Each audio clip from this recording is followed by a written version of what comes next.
Well, hello. Welcome back to Crochet and Fiber. My name is Sig. And if you're new to the show, welcome on in. If you're not new to the show, welcome back. In this month's kit and pattern review, I went and purchased a kind of a weird, I don't know if it's weird, it's just different. And I'm a little different, so I guess that makes me weird.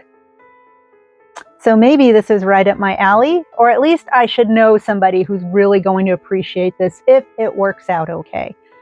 So what I did was I ordered a kit, and I usually buy these things on sale.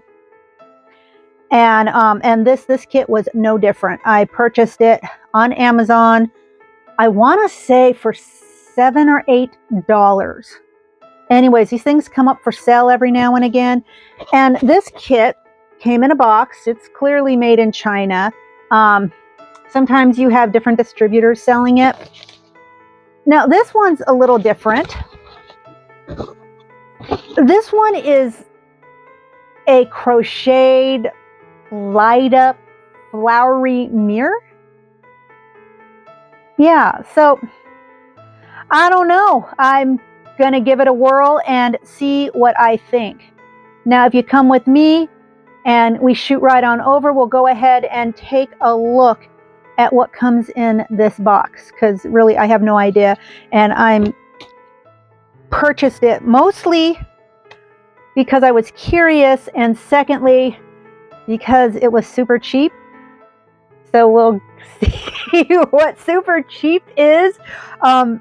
It did come from China after all, so I don't know. It's a mystery. I know what it's supposed to look like, but we'll see if it actually does look that way. Okay, so here's the box. It came like this. It didn't come wrapped or anything.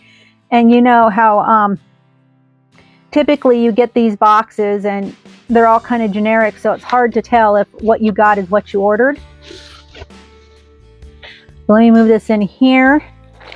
So let me see. So we got the yarn. Oh my goodness.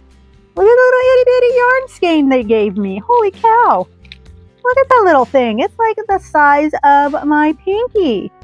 I don't really know what the point of that was, but it's sure damn cute. It's like perfect in a dollhouse.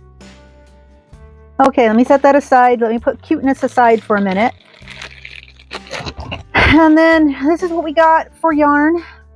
All right, it's not great yarn, but you don't really expect great yarn in these kits, but it's not the worst I've ever received in a kit like this either.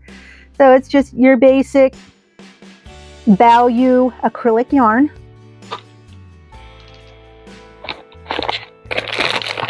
Look, there's my little tiny lights. Let me pull it out.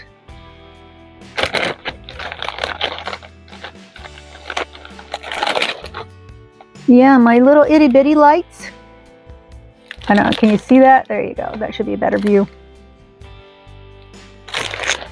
And then, of course, my variety of little, I don't know, embellishments, some stitch markers, some yarn hook or a yarnet needle, and then a, what looks like it could be, I don't know, maybe a large embroidery needle.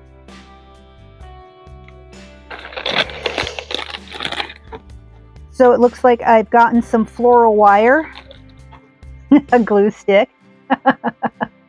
What I'll probably do is I'll probably end up using my regular craft glue that I like to use, and then a hook. So again, this isn't the worst hook that I've ever seen come in a kit. And you know, the handle's okay, and it's a 2mm. So that's not terrible so far, not for $7. I can't say I'm unhappy with it at this point. Now you may spend more depending on if they have a sale or something going on, or you might find something similar to this somewhere else on sale. You just kind of have to keep your eye out for them. And in fact, this might even be like a Temu special if you're one of those people who shops through Temu. So this is going to be the base of the piece, and it's clearly not real wood. It looks like it's a pressed board. Yeah, it looks more like a pressed board with a imitation laminated wood look.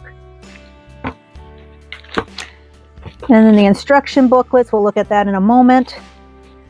And then the mirror. Oh my goodness. I hope this is just plastic on the mirror, because if it's not just plastic covering the mirror, that's going to be horrible.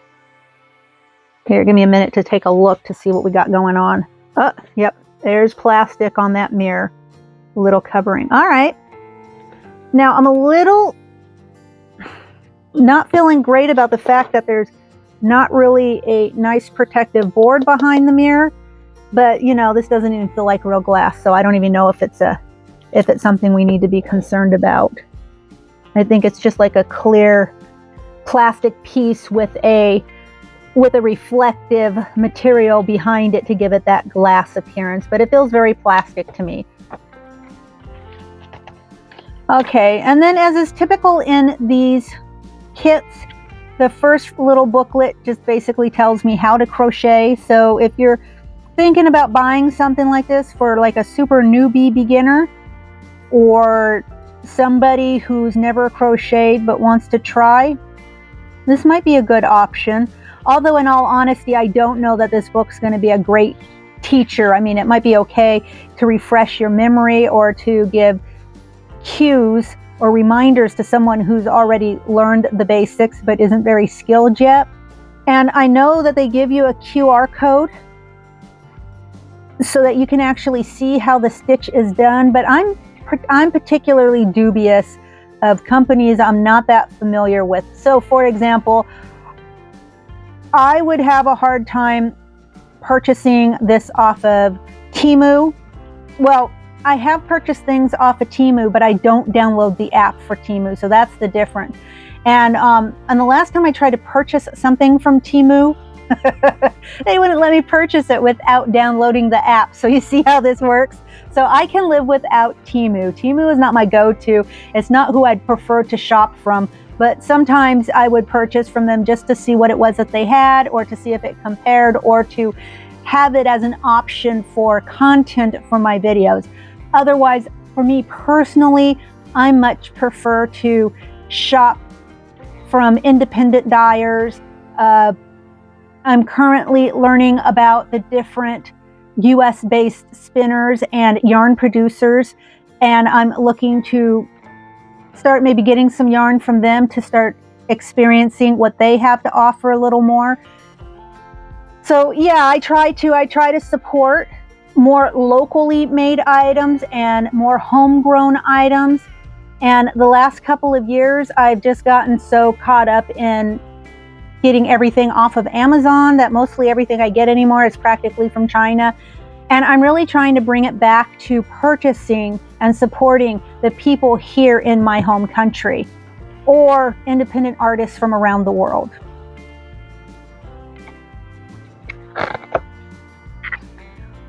Okay, so it is the Lily of the Valley mirror. So that's apparently what I got. And this is the instruction book for that. I don't know how good of an instruction book it's going to be, but I will let you know here in just a few minutes when I make my way back around to show you the finished product. Okay, so now that I've made it back after completing this project, I'm going to show you what it looked like, how it turned out, and I'm going to discuss the various aspects and the whys and the what fors and what I thought about it. So this is how the project turned out. As you can see, it's a mirror. It's surrounded by these flowers. It has a little mechanism on the back that allows things to light up. And this was what I wasn't sure was going to happen, but let me go ahead and show you how that happens. There's a few different settings. So you can see that one blinks. This one's a slower blink. And then this one is just simply on, and then we have off. So you can see the little beads that are glued on just to kind of give it some interest, I think. Also, yeah, it was okay. There was enough yarn to complete the project, and that's always good. The instructions, you know, most of the instructions were okay. Some of the instructions were, you know, let's just say it's a good thing it was a simple enough project to be able to look at and see what needed to be done. But all in all, the instructions, you could figure it out. Now, I did opt not to use the glue gun option because, as you can see, if I had used the glue gun on any part of this, we would have seen all sorts of globs of glue everywhere. It would have been a mess. So I basically used just a good solid crafting glue that I usually use. Also, I also used the glue that I thought would hold things together, ultimately speaking, in terms of keeping it in place. Look, you can see my room. Oh my goodness, you get to see my mess, right? This is where I work. This is my office. I read a lot, so you can only imagine what is all crammed into my personal space here. I know it comes off as a little hoardish, and maybe that's true, but where we're at, we don't really have any storage to speak of, and so I have to make do with the room that I get to have as my own. Okay, so back to this mirror project. So I'm thinking, if you are a young person, or maybe just simply young at heart, this is something that you might be interested in seeing on your vanity. Again, the pattern was easy enough to follow. I didn't really care for, see right here, I'm going to bring that up, where you actually wrap the light wire. So you have this wire that has these little LED lights every so often, you know, spaced appropriately apart. And then they gave you some other wire to go with it. So you needed to pair like the floral wire they gave you with the lighting wire. And then you had to take the yarn they gave you and then wrap it. And that got a little fiddly when you're dealing with a very long string of lights. And at first, because the instructions weren't that great, I really wasn't sure what it is they wanted me to do. And I finally figured it out. And the reason why I didn't really understand what they wanted me to do was because the string of lights was so long. Now, I'm not really sure why, but you had several more inches of lights than I think you really needed. And so you can see that on the back. See how I kind of have that just sort of taped here on the back just to keep it in place. And then here's the little box with the button. And I don't know if you can see it here, but if I turn it on, yeah, so you can see kind of how the lights are naturally spaced anyways, just on that string of lights that they give you.